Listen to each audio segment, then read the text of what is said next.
Welcome to Vigorous Libido. I had no idea what other category this falls under. It has to do with nutrition and supplementation and mindset and financial. So one category about libido, one video, just like the fasting video. It's probably the only video I do about fasting, unless I fast again in the future. Let's just put everything about libido in one video, and then I'll categorize it somewhere in one of the playlists. So I guess you didn't realize that your libido was going to take a beating when you started hormones. Neither did I. You think that by taking testosterone, your libido is going to go to the moon and back, but that's usually not the case. So besides all the hormonal issues that you kind of induced and brought on yourself by taking performance-enhancing drugs, there's many things that could affect libido. And now, close to 40, 30, 36, 37 years old, you go through phases of high libido and low libido. And at one point it becomes something that you need to manage because you're on PEDs and stress gets in the way. You're with the same woman for years, and all these things can affect your libido, man. So let's go over the stress aspect first. Stress, whether you're going to school and you got terms coming up, or you're working, or stress about buying a new house, or financial stress, or anything, this is the worst on your libido. And you can do everything right. Your nutrition can be on point. Your hormones can be on point. Your wife is super hot and attractive and banging supermodel 12 on the scale of 1 to 10. 100% trophy wife, 100% trophy girlfriend. But you're so stressed from work, you just don't feel like it, because stress overpowers everything. So this is the place you have to look for first, is if you have libido issues. And I know some of you guys ask me in the comment fields, I'm on this in this cycle, and I have erectile dysfunction, or my libido is not so good. It's probably stress.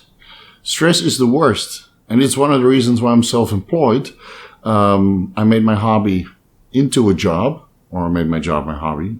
My hobby, my job, yeah?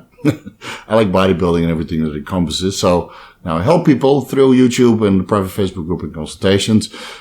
My libido is great. But when I was consulting, working 40, 50, 60, 80 hours a week, always on a deadline, always under pressure. Not depression, no. Always under pressure. There's a song in there somewhere for the old guys. Let's not go off that. So when you're always under pressure while working and your stress levels are high, your libido goes down. You can probably see a very positive correlation between both of them. Yeah, your stress levels go down and your libido goes up, and your stress level goes up and your libido goes down into the gutter.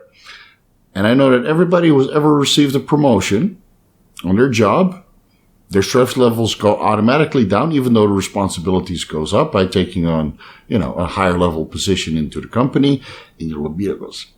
Man, you come home and it's game on because you remove the financial burden from yourself. Because with a promotion comes a higher salary, and even the anticipation of this higher salary will send your libido sky freaking high. I'm sure everybody's already gone through this process. I've gone through this process a couple times, and even now when I close off the month sometime, and it's been a great financial month. I know it, and my wife knows about it too. So you get to celebrate in that sense, because, removal of financial pressure and stress from work is probably the best for your sex drive. And you'll notice that when you're younger, but you'll definitely notice that when you're older and the stresses of life start to accumulate, because you have more bills to pay and more responsibilities. And especially when kids, I can't talk about this myself, but I notice this with clients. When they have kids running around all day, which can be stressful also, you have a lot of joy and a lot of stress, and whether that's financial or taking care of them or school or everything that comes along with it. And now you have a very limited time window to have good libido, and it puts a little bit extra pressure if you do want to get it on. So all these things you have to keep into consideration. Stress is the killer of libido, and it's up to you to find a way to bring your stress levels down as much as possible. And that brings you to the second aspect of libido, and that's the respect that you have for your partner. Now, if you don't have a partner, if you're not in a relationship, it's obviously something you have to worry about. You got one girlfriend, a couple of girlfriends, however you want to schedule your sex life, that's completely up to you. And you'll notice when you have, several partners at a time, several girls that you rotate through, when you get bored with one, or it doesn't work out with one, you still got a couple lined up, and you just go to the next, and you don't really have to care. And if that's not the case, if you have a relationship or you're married, the respect that you have for each other, again, is going to be the maker or breaker of your libido. Because I notice with a lot of guys that don't have the respect for their partners, and, they complain a little bit behind the back, say, you have a good relationship. You get into a conversation. Your relationship seems fine. And then the guy's like, well, man, my girlfriend this, my wife that. The respect is not there. So when you're home and there's no mutual respect or from one side, the libido also takes a beating because you don't really love this girl. You don't really respect her. You're probably better off breaking it off. Really. I think a lot of people are in a relationship because they're either lonely or it's convenient or they don't really have so much skills talking with women, and this was just the first person that they ended up with. Yeah, I mean, relationships are complicated, I understand. But your libido will still take a beating if you're not with a partner that you absolutely admire and respect and adore and love in every sense of the way. So for me, I'm with the woman of my life. I don't have any of these issues. I don't have it because we've been together now for 7 years, and I respect her way more now than I did in the beginning, which I already respected her tremendously. And as your relationship grows, that respect and mutual admiration and loving and caring and stuff, that needs to proceed with the duration of your relationship, not decline. Because when it starts to decline, your libido takes a beating. And then what happens is you start scrolling on Tinder or Instagram feed, or you start sniffing around. And then as soon as that first idea comes into your head, oh, that chick is way hotter than my wife. It's over. It's over. You're better off ending it. Really. Because that now you start looking for libido elsewhere, where you should be looking into your own relationship. Yeah? Don't look it for anywhere else. Just end it and then shop around. So that's the second part of the libido issues. I think a lot of people are in a relationship that they shouldn't really be in. And if you don't feel attractive to your wife or your girlfriend or your partner or whatever, just freaking end it, man. Because the last thing you want is to look at girls online or girls in the distance and getting some sort of sexual response there. And you don't get it with your wife. It's a miserable existence. Don't let it get that far. Just end it and start shopping around. Your libido will return right away, and it has nothing to do with stress, and it has nothing to do with hormones. So, calories. We'll get to the hormone part later. Don't worry. Calories. Calorie deficit. Your libido is gone. Everybody knows about this. The longer you stay in a calorie deficit, the worse your libido gets. And that's why contest prep is so hard on a relationship, because by the time you reach 8%, 6%, 4% body fat, you only think about cookies. You don't think about sex. You think about eating. You don't think about making love. It's horrible. And this is something I've gone through many, many times when I'm dieting with my wife. On Sunday, you think about eating. You don't think about, no. But then as soon as contest prep is over and you put a little bit of body fat on, yeah, all that body fat and the extra caloric surplus that you have, you're putting it to work. So again, a caloric surplus and caloric deficit is definitely going to impact your libido. Now, you can't stay in a caloric surplus forever, unless you're perma-bulking. Some guys are there. But then again, when you're perma-bulking, you slowly get yourself off the market. Because, there's a limit to perma-bulker, and then you reach into the dad bod territory, and then you reach, No, don't be that guy. 15% maximum, and then you're going to have to cut. You're going to have to cut the body fat off, especially if you want to remain on the market and you want to maintain a decent amount of sexual partners when you're still single. Because, let's be honest, you don't want to go out with a girl that's over X amount of body fat, and neither do they. Yeah, so that impacts your libido also. So that's more about, dating and that kind of stuff. That's not just the point of this video. You'll need to stay in somewhat shape and don't restrict your calories too long, because it's just going to ruin your libido. And then you start dabbling into the performance enhancers. You crush your estrogen, your sex hormone binding globulin is down, you overdo the proviron, and now your libido's in the gutter also. And that's something you'll notice is that once you start dieting for a contest or a photo shoot or whatever, and you start increasing the performance enhancing drugs, and you take the estrogen down because you don't want to have the fat storage benefit or the fat storage promotion from estrogen or the subcutaneous water retention, or you were estrogen phobic for whatever reason, and you crush your estrogen way down. Estrogen determines libido more than testosterone does. And they need to be in a decent ratio for libido to be perfect. And this is one of the reasons why I designed testosterone, hormone replacement with testosterone with minimal use of AI and the inclusion of DHEA and pregnenolone, because this hormone ratio will give you the best libido possible. And all the guys that I've put on this hormone replacement therapy protocol, within 4 weeks, they call me or they send me a message. You saved my sex life. I'm not joking. I've got hundreds of messages like this.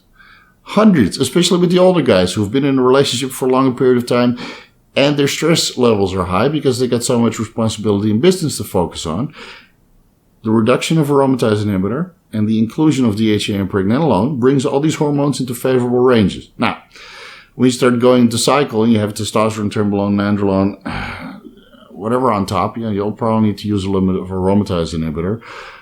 And again, in those scenarios, you might see a caloric reduction, reducing your libido again. Yeah. So again, it's always multifactorial, guys. So you have to keep everything into consideration. And your libido is not only determined by how much androgens you take. Yeah? Your estrogens should still remain relatively elevated. And a very simple ratio is your testosterone in nanograms per deciliter, 13 to 18 times higher than your estrogen levels in picograms per milliliter. Now, you want to keep your DHA and DHA sulfate a little bit at the top of the range, same as with your pregnenolone, and your calories sufficient, because again, they regulate libido more than anything. Now, you want to keep your prolactin levels low, mostly for the refractory rate. So that's the time you have between erections and ejaculation. And I'm sure a lot of you guys have noticed running cabergoline, which brings your prolactin levels low or keeps your prolactin levels suppressed because it's a dopamine antagonist. It's basically a porn star supplement, because you had sex and 5 minutes later you can have sex again. Because the prolactin is so low, your refractory period in between erections and perhaps ejaculations, the second time is always going to be a little bit longer than the first time, right? So the second time, the duration between you can go again is shortened. And that's a very off-label way to use cabergoline. So to bring it back a little bit, first you have to look at your stress levels, see how you can manage that the best way you can. You can take a supplement like ashwagandha extract before bed, which reduces your cortisol levels a little bit, but it's probably not potent enough to take away all the stressors of life. You'll still get a little bit riled up for certain scenarios, and you just have to take away the source of your stress, whether that's financial, work, relationship stress also contributes, obviously, and figure out a way how to reduce or mitigate some of the stressors of your life. You'll have to look at your partner, how much respect you have for your partner. That needs to be at an all-time high for your libido to be at an all-time high. If that's not the case, if you feel more attractive to other women, there's nothing wrong with your sex drive. There's something wrong with you and your partner. You need to solve that, whether that's through counseling or talking about it or figuring out a way to get that mutual respect back, or by breaking up and continuing your quest for staying sexually active. That's going to be up to you. I'm not your relationship counselor. You're going to have to find a way to make that work for you. In your relationship, what really works, what I've recommended to many of my clients, what I do myself, is just by unfollowing anything sexual on Instagram, or Facebook or whatever. Just block it. Just take it out. Because how much sexual energy and how much ass you can see in a day, you should keep that for your partner. Just keep it. Keep it. Don't. Let's say you have a topped off sexual energy when you wake up and you go on Instagram and all these the girls that you follow, they're all these booty pics and booty workouts, and it's exhausting, and your sexual energy goes down, down, down, down, down, down, down, down. And then at the end of the day, you finally have some free time with your partner, but you ruined your sexual energy because you're scrolling through Instagram all day. You shouldn't be on Tinder, and you shouldn't be on porn websites.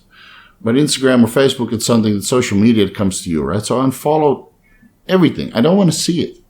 I don't want to see it because it ruins the mood for later in the day. And especially when your stress is high and your calories are low and your hormone balance is off, scrolling through Instagram and having all this booty delivered to you is just going to be a libido breaker.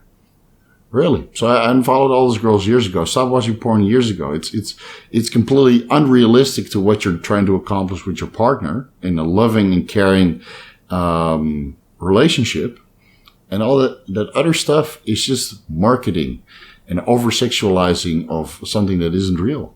And the sooner you take that out, same as you take out the news and your stress levels goes down. That's what I also did years ago. You take the booty girls out, and I don't care if they're your friends, they train at the same gym. You don't have to follow them. You don't have to see it. You don't have to let this over-sexualize it into your life, and you just keep your sexual energy as high as you can. You don't deplete it during the day.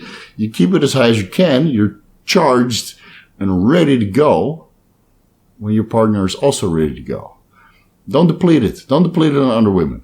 Really, it's. I know everything is over-sexualized nowadays, and there's booty and tits and ass everywhere, and it's up to you just to ignore it. Just ignore it. When you go to the gym, don't look at other women. It's a waste of time. It's just depleting your sexual energy, which you should keep for your partner, and your libido will always be good. And you don't even have to change it, your stress and your caloric intake and your hormone balance. You just keep it inside. Just as your rage, you keep your rage inside for your workouts, and you keep your let's just call it boner. You keep your boner inside until your wife is also ready. Yeah? And then you have a great sex life and a great marriage. Guys, don't shop around. Please. Don't waste your erection on porn. It's completely different than what you're trying to accomplish in a relationship. And if you have a gazillion sexual partners, yeah, man, by all means, just shop around and go through Tinder and contact women on Instagram and spread the love. It's all good. You're probably still young and you can deal with it. It will pass. That will pass. At one point, you're just too tired and you just want to focus on business. And then, whatever respectful woman will come into your life. After you've gone through that entire phase of your life, the woman that you highly respect is going to be the one you put a ring on the finger. And if you made the right choice, libidos will never be impacted. Again, that's up to you to choose the right partner. Hormone balance is something you're going to have to manage. You do your freaking blood work. I know I said it 100 times again, but every time it's the same. Oh, I have libido issues, erectile dysfunction, etc., this and that. You send them for blood work, cortisol is high, prolactin is high, estrogen is low, and their testosterone is wherever it's going to be because they take some sort of hormones. So, what do? You bring your estrogen back up, you bring your prolactin back down, you bring your cortisol levels back down, you bring your sexual hormone globulin right in the middle of the range, and then they stop calling me because they're too busy with their girlfriends. And then you get a message like a couple months later, so do you still have a sex life? Yeah, it's because of the DHA impregnated alone and the hormone balance that is now favorable for monster erections. You see now how long are we in? 20 minutes in. Did I talk about Cialis? No. Did I talk about Viagra? No. Did I talk about all the other PDE5 inhibitors for erections? No, because they're completely irrelevant. Libido comes from here and here. And whatever you stimulate with a Cialis or a Viagra, that's just, again, the sprinkle on top. You should be able to get erection by yourself by keeping your stress levels down, your caloric intake sufficient, by having respect for your partner, and by keeping your... Did I say stress or hormones already? I forgot. By keeping everything in balance. And then a little bit of Cialis, 5 milligrams, 10 milligrams, is more than enough to make it very pleasurable for you and your partner. And Viagra, I don't know, I always feel a little bit sick, so I don't, feel a little bit stuffy and it's not something I enjoy taking. But Cialis, yeah, definitely, man. It's if your libido is good, Cialis is going to push you over the edge and, make it very enjoyable for the both of you, or 5 of you, depending on how much game you have. And I hope that answers it, guys. It's multifactorial. Keep everything into consideration. Keep your stress down. Respect your partner. If you don't respect your partner, GTFO and find a new one. The world is very, very big. And you don't have to settle for less. And again, if you're an a-hole, you're not going to get a good partner. So work on yourself as a person, as an individual also, and then you get what you deserve. If you want a hot partner, you got to be hard yourself. It's that simple. You got to be, you bring something to the table and you get something in return. That's how a relationship works. Your hormones you can easily fix with blood work. Your calories intake, if you're healthy, you're cooking all your own meals, you're getting all your micronutrients, it shouldn't be an issue. I've had so many guys, during contest prep, you send them for 2-day, 3-day refeeds because they've been way overdoing it, the cardio and the calorie restriction. You send them for a 2, 3, 4-day refeed to get their metabolism back in range. And then you see their girlfriends walk through the gym. It's no longer a normal walk. And I know exactly what happened. Libido came right back and they're catching up. They're catching up on time lost. So, getting off topic. I'm sorry. I'm sure somebody finds something useful in this video. Let me know if you did so in the comment fields. I would love to know if your libido has now been restored with some of the advice that I handed over in this video. Don't forget to like, subscribe, share it with your friends. Post it on Facebook. Post it anywhere you like. Get the views up. Helps me out a ton. By mentioning all these silly performance enhancers, this YouTube video is probably not be able to monetize. So a like, a comment for the YouTube algorithm goes a long way, and pushes this video to a new audience and gets this channel up to 10,000 subscribers. That would be great, right? We're at 6,000 something now. 10,000 would be great, man. It's a new milestone. So do your part, please. Thank you very much, and I'll see you in the next video.